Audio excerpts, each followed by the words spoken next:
Hello, it's me. How you all doing? So I just want to apologise to anybody who posted a question on the Reddit post um, that I made last week, some point last week.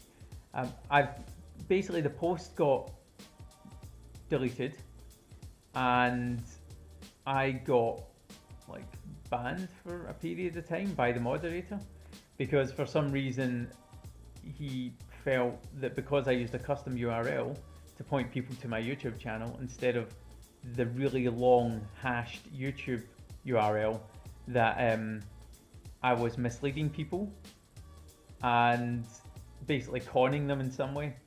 So I just want to say I'm sorry I can't respond there. You can find me on Twitter at Nick Duddy. And yeah, I don't know what the moderator's problem is over there, but he seems to take offence at basically nothing. So yeah, get me on Twitter if you have any questions until I release videos, and then when videos are there, you can stick stuff in the comments and I'll answer questions there. But just wanted to let you know what happened to that, and then why it basically why it disappeared and why I'm not able to respond. Anyway, I will. I'll see you. Well, you guys will see me, and hopefully I'll hear from you guys soon. Ciao.